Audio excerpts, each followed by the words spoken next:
My dear students and parents, this is Daniel and welcome back to our channel. Tamil Nadu Medical Counseling third round la உங்களுக்கு ஒரு வேலை seat கிடைச்சிருக்குன்னா அந்த காலேஜ்ல சேருவதற்கான கடைசி நாள் அப்படிங்கிறது நவம்பர் 8ஆம் தேதி.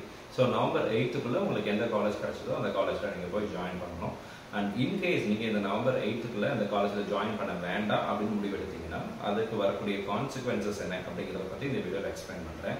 Fresh allotted candidates அல்லது re-allotted candidates என்னென்ன செய்யணும் அப்படிங்கிறத பற்றியும் all India quota 4th round இன்னைக்கு இருந்து ஸ்டார்ட் ஆகுது, நவம்பர் 4ஆம் தேதி இருந்து ஸ்டார்ட் ஆகுது. அதை பற்றின டீடைல்ஸையும் இந்த வீடியோவில் எக்ஸ்பிளைன் பண்ணுறேன்.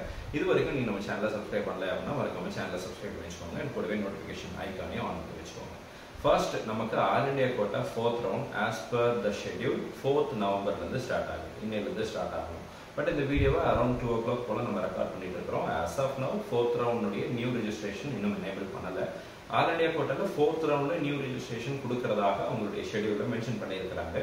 ஸோ இது வரைக்கும் நான் கவுன்சிலிங்கில் பார்ட்டிசிபேட் பண்ணல, ஆல் இண்டியாவில் டீம்ட் யூனிவர்சிட்டிஸ் போகிறேன் அப்படிங்கிற மைண்ட் செட்டில் இருக்கிறீங்க அப்படின்னா you can make use of the opportunity that they might allow you for a fresh registration. கூடிய சீக்கிரத்தில் வரும். வந்த உடனே டீட்டெயிலாக நான் உங்களுக்கு நோட்டிஃபிகேஷன் வீடியோவில் அப்டேட் பண்ணுறேன்.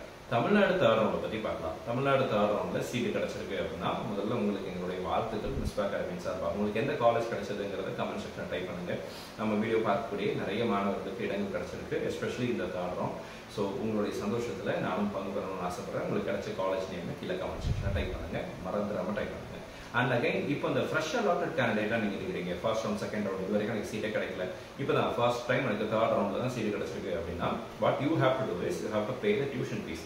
செக்யூரிட்டி டெபாசிட் ஆல்ரெடி கட்டிருக்கீங்க, அது இல்லாமல் டியூஷன் ஃபீஸை புதுசாக நீங்கள் பே பண்ணணும். இந்த டியூஷன் ஃபீஸ் எவ்வளோ வரும்? கவர்மெண்ட் கோட்டாக்கு 4,35,000, 4,50,000 அல்லது 5 லட்சம். அந்த government quota in private universities அதுக்கு அந்த மாதிரி ஃபீஸ் ஸ்ட்ரக்சர் வேரி ஆகும். மேனேஜ்மெண்ட் கோட்டாவாக இருந்தால் 15 லட்சம் ரூபாய் அல்லது 14 லட்சம் ரூபாய். இந்த government management quota in private universities and private காலேஜஸ்க்கு அந்த மாதிரி ஃபீஸ் வேரி ஆகும். ஸோ அந்த ஃபீஸை நீங்கள் ஆன்லைனில் பே பண்ணணும். பே பண்ணும்போது நல்ல நெட்வொர்க் இன்டர்நெட் கனெக்டிவிட்டி இருக்கக்கூடிய இடத்துலேருந்து பண்ணுங்க. இன்டர்நெட் பேமெண்ட் ஃபெயிலியரை நம்மளால அவாய்ட் பண்ணிக்க முடியும். ஸோ அதை நீங்கள் ஞாபகத்தில் வச்சுக்கோங்க. Once you make the payment பண்ணி முடிச்சதுக்கப்புறம் நீங்கள் அலாட்மெண்ட் ஆர்டரை டவுன்லோட் செய்து கொள்ளலாம். அலாட்மெண்ட் ஆர்டர் டவுன்லோட் பண்ண உடனே உங்களுக்கு எந்த காலேஜ் கிடைச்சிருக்கோ அந்த காலேஜுக்கு டேரெக்டாக போய் அட்மிஷன் ப்ராசஸை ஃபார்மாலிட்டிஸை கம்ப்ளீட் பண்ணிடுங்க. பிஃபோர் கோயிங் டு த காலேஜுக்கு ஃபோன் பண்ணி கேட்டுக்கோங்க, கேஷாக நாங்கள் எவ்வளோ பே பண்ணணும், அக்கௌண்ட் ட்ரான்ஸ்ஃபர் பண்ணுறதுனா எவ்வளோ பே பண்ணணும், ஹாஸ்டல் ஃபீஸ் எல்லாம் கட்டுவீங்க இல்லை, ஹாஸ்டல் ஃபீஸ் அதர் ஃபீஸ் எல்லாம் கலெக்ட் பண்ணுவாங்க. ஸோ அந்த ஃபீஸ் எல்லாம் எவ்வளோ அப்படிங்கிற டீட்டெயிலாக கேட்டு வச்சுட்டு அதையும் நீங்கள் ப்ரிப்பேர் பண்ணிட்டு போயிட்டீங்க அப்படின்னா உங்களுடைய அட்மிஷன் ப்ராசஸ் கொஞ்சம் சிம்பிளிஃபைடாக ஈஸியாக முடிஞ்சிடும்.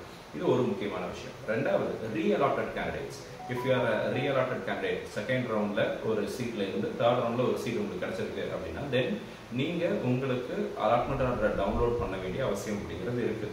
அலாட்மெண்ட் ஆர்டர் டவுன்லோட் பண்ணும்போது ஃபீஸ் டிஃப்ரென்ஸ் இருந்துச்சுன்னா அவங்க ரீஃபண்ட் பண்ணிடுவாங்க. ஒருவேளை நீங்கள் எக்ஸ்ட்ரா கட்டியிருக்கீங்க அப்படின்னா அவங்களே ரீஃபண்ட் பண்ணிடுவாங்க. அல்லது நான் இப்போ first round seat second round சீட்டை விட தேர்ட் ரவுண்டில் கிடைச்ச காலேஜினுடைய சீட்டினுடைய ஃபீஸ் ஜாஸ்தி அப்படின்னா அந்த ஃபீஸ் டிஃபரன்ஸை நீங்கள் பே பண்ணுற மாதிரி இருக்கும். So once you make the payment and download the allotment order, நீங்கள் செகண்ட் ரவுண்டில் எந்த காலேஜில் நீங்கள் இருந்தீங்களோ அந்த காலேஜுக்கு நேரடியாக போயிடுங்க. கெட் ஆல் யோர் சர்டிஃபிகேட்ஸ், உங்களுடைய ஒரிஜினல் டாக்குமெண்ட்ஸ் எல்லாம் நீங்கள் சப்மிட் பண்ணியிருப்பீங்க, அது எல்லாத்தையும் கலெக்ட் பண்ணிவிடுங்க. ஹாஸ்டல் ஃபீஸ் எல்லாம் பே பண்ணியிருப்பீங்கல்ல, அதெல்லாம் எப்போ கொடுப்பீங்க, எப்படி கொடுப்பீங்க, மோட் ஆஃப் ட்ரான்ஸ்ஃபர், ரீஃபண்ட் எப்படி அப்படிங்கிறது எல்லாத்தையும் கேட்டுட்டு அதுக்கு தகுந்த மாதிரி நீங்கள் அப்டேட் அப்படிங்கிறத வாங்கிக்கோங்க. And then you have to move to the third round allotted college. மூன்றாவது சுற்றில் உங்களுக்கு எந்த கல்லூரி கிடைக்குதோ அந்த கல்லூரிக்கு நேரடியாக நீங்கள் போய் அட்மிஷன் ப்ராசஸ் அப்படிங்கிறத கம்ப்ளீட் பண்ணிக்கலாம். நீங்களும் அதே மாதிரி காலேஜுக்கு ஃபோன் பண்ணி ஹாஸ்டல் ஃபீஸ் எவ்வளோ, மற்ற ஃபீஸ் எல்லாம் எவ்வளோ, கேஷ் எவ்வளோ பே பண்ணணும், ஆன்லைனில் அக்கௌண்ட் ட்ரான்ஸ்ஃபர் எவ்வளோ பண்ணணும், இது எல்லாத்தையும் கேட்டு தெளிவுபடுத்திட்டு அதுக்கப்புறம் அந்த காலேஜுக்கு அப்படிங்கிறது போயிடுங்க. 8ஆம் தேதி கூட இந்த ப்ராசஸ் அப்படிங்கிறது முடிக்கணும். So make sure that you are doing the admission process within the time frame. ஒருவேளை இந்த தேர்ட் ரவுண்டில் சீட்டு கிடச்சிருக்கு, அந்த சீட்டில் சேர வேண்டாம் நீங்கள் முடிவெடுத்தீங்க அப்படின்னா if you are reallotted candidate, நீங்கள் ஆல்ரெடி கட்டியிருந்த டியூஷன் ஃபீஸ் திரும்ப கொடுக்க மாட்டாங்க, நீங்கள் கட்டியிருந்த செக்யூரிட்டி டெபாசிட் திரும்ப கொடுக்க மாட்டாங்க. ஃப்ரெஷ் அலாட்டட் கேண்டிடேட்டாக இருந்தால் நீங்கள் கட்டியிருந்த செக்யூரிட்டி டெபாசிட்டை உங்களுக்கு திரும்ப கொடுக்க மாட்டாங்க, ப்ரொவைடட் நீங்கள் அலாட்மெண்ட் டவுன்லோட் பண்ணலை அப்படிங்கிற பட்சத்தில். ஒருவேளை நீங்கள் அலாட்மெண்ட் டவுன்லோட் பண்ணிட்டு வேண்டாம்னு சொன்னீங்கன்னா அந்த ஃபீஸும் போயிடும், செக்யூரிட்டி டெபாசிட்டும் போயிடும். ஸோ அதை நீங்கள் ஞாபகத்தில் வச்சுக்கோங்க. உங்களுக்கு காலேஜ் வேண்டாம் அப்படின்னா கண்டிப்பாக ஃபினான்ஷியல் லாஸ் இருக்குது. ஒருவேளை வேண்டாம்னா அலாட்மெண்ட் டவுன்லோட் பண்ணாமல் விட்டுருங்க. So that you can save your tuition fees. At least அந்த அமௌண்ட்டையாவது நீங்கள் என்ன பண்ண முடியும்னா சேவ் பண்ணிக்க முடியும். ஸோ இதை நீங்கள் ஞாபகத்தில் வச்சுக்கோங்க. இப்படி நிறைய பேர் எனக்கு கால் பண்ணுறாங்க, சார் எனக்கு சென்டாக்ல சீட் கிடச்சிருக்கு, தமிழ்நாட்டிலேயும் சீட் கிடச்சிருக்கு, எதை சூஸ் பண்ணுறது அப்படின்றது புரியல, நீங்கள் நல்லா யோசிச்சுக்கோங்க. Whichever the college that is comfortable with you, உங்களுக்கு எது பிடிச்சிருக்கோ, எந்த காலேஜ் உங்களுக்கு ரொம்ப பக்கத்தில் இருக்கோ, எந்த காலேஜ் நீங்கள் 2 காலேஜை கம்பேர் பண்ணி இந்த 2ல் எது பெஸ்ட்டுன்னு நீங்கள் நினைக்கிறீங்களோ அந்த காலேஜில் தாராளமாக ஜாயின் பண்ணுங்க. ஃபினான்ஷியல் லாஸஸையும் மைண்டில் வச்சுக்கோங்க. எங்கே நீங்கள் சீட்டு வேணாம்னு சொன்னால் ஃபீஸ் கம்மியாக போகுது, பணத்தை நீங்கள் குறைவாக இழக்க போகிறீங்க அப்படிங்கிறதையும் யோசித்து அலசி ஆராய்ந்துட்டு அதுக்கப்புறம் அது ஒரு முடிவெடுங்க.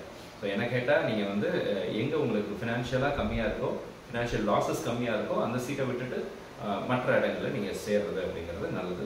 யோசிச்சு டிசைட் பண்ணுங்க. இந்த வீடியோ உங்களுக்கு கிளாரிட்டி கொடுத்துருக்கும்னு நினைக்கிறேன். வேறு ஏதாவது கேள்விகள் சந்தேகம் இருந்துச்சுன்னா மறக்காமல் கீழே கமெண்ட்ஸ் டைப் பண்ணுங்க. செப்பரேட் வீடியோஸில் அதுக்குரிய பதில் நான் கண்டிப்பாக எக்ஸ்பிளைன் பண்ணுறேன். மறக்காம இந்த வீடியோ லைக் பண்ணுங்க. அண்ட் உங்களுக்கு எந்த காலேஜ் கிடைச்சதுங்கிறதையும் கமெண்ட்ஸ் டைப் பண்ணுங்க. All the very best and thank you so much. 4th ரவுண்டுக்கு வேகன்சி எவ்வளோ வரும் அப்படிங்கிறது நம்ம இப்போ ப்ரிடிக்ட் பண்ண முடியாது. பிகாஸ் 3rd ரவுண்டில் இருந்து ஃபினான்ஷியல் லாஸஸ் இருக்கிறதுனால மெஜாரிட்டி ஆஃப் சீட்ஸ் வந்து ஃபில் ஆகிடும். ஒருவேளை ஃபியூ சீட்ஸ் அன்ஃபில்டு சீட்ஸ் ஏதாவது இருந்துச்சுன்னா அது 4th ரவுண்டுக்கு வரும். அதை நான் அந்த டைமில் உங்களுக்கு அப்டேட் பண்ணுறேன். அண்ட் இது வரைக்கும் நீங்கள் நம்ம சேனலை சப்ஸ்கிரைப் பண்ணல அப்படின்னா மறக்காம சேனலை சப்ஸ்கிரைப் பண்ணிச்சுக்கோங்க. இப்போ வரைக்கும் இடம் கிடைக்கல சார், 4th ரவுண்டில் எப்படியாவது இடம் கிடைச்சிடணும் அப்படின்னு ஆசையோட அவரோட காத்து கொண்டு இருக்கிற மாணவர்கள் பெற்றோர்களுக்கு வருகிற 4ஆம் சுற்று all India quota and Tamil Nadu கவுன்சிலிங்கில் கண்டிப்பாக இடம் கிடைக்கணும்னு சொல்லி உங்களுக்கு அப்ளை பண்ணிக்கிறேன். All the very best and thank you so much.